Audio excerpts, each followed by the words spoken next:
Hello, my name is Kelly Owens, and I will be discussing the Dakota Access Pipeline Crisis Communication. This is a presentation for the communication in the Applied Sciences class that I'm taking. The Dakota Access Pipeline is a pipeline that spans from North Dakota to Illinois. It's approximately 1,100 miles long. It carries crude oil, which is used to make clothes, food, and furniture. The pipeline is supposed to bring more money and resources to the surrounding areas, but mostly to the Standing Rock Sioux Nation or tribe that resides along the Missouri River. The crisis that is happening is that the nation, or the Standing Rock Sioux Nation, claims that the DAP, or the Dakota Access Pipeline Company, is building this pipeline that could possibly leak oil into their water supply, as well as to their ceremonial sites and burial sites. The DAP, or the Dakota Access Pipeline, is also known as the Transfer Energy Partners. The tribe or nation is claiming that they were not given ample time or notice from the DAP that the pipeline was going to be built.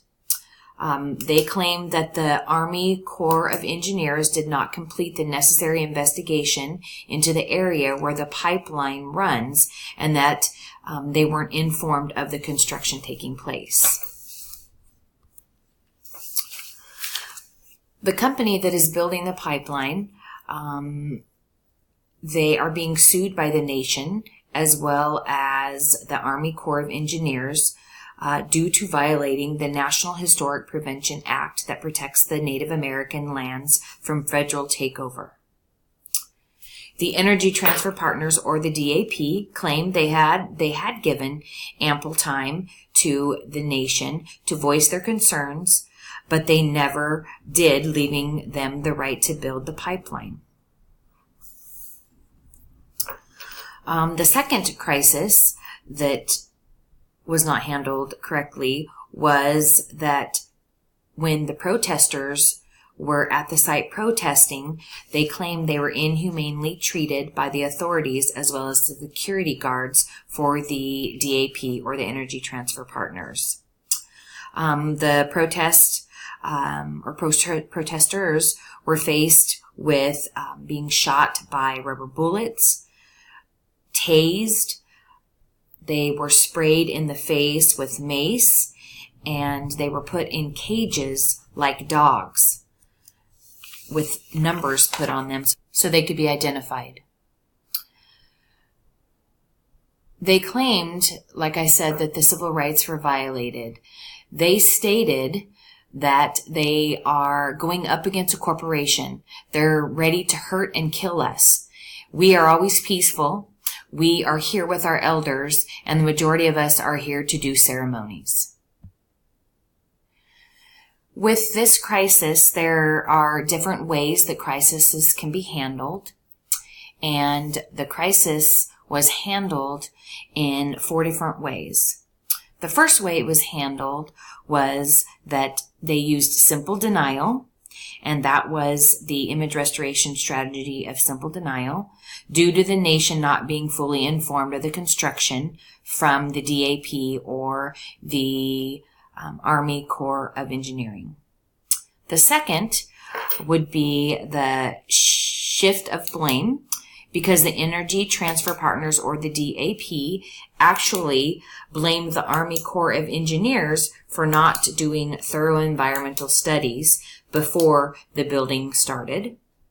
The third is corrected action, because they rerouted the pipeline to be a half a mile away from the drinking water supply instead of directly underneath it. And then the fourth would be provocation, because the authorities responded to the protesters with what they thought was necessary treatment, but it really was inhumane.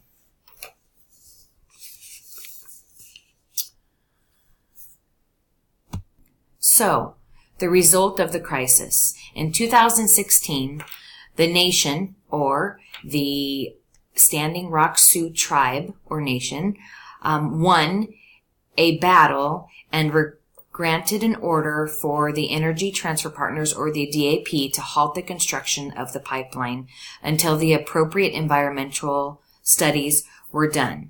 But unfortunately, when the new administration and the new United States president took office, he approved the memorandum highly to persuade federal officials to change the decision and continue construction of the pipeline. Today, the pipeline flows, and in the last 13 months, the pipeline has approximately 10 leaks ranging from 20 to 160 gallons.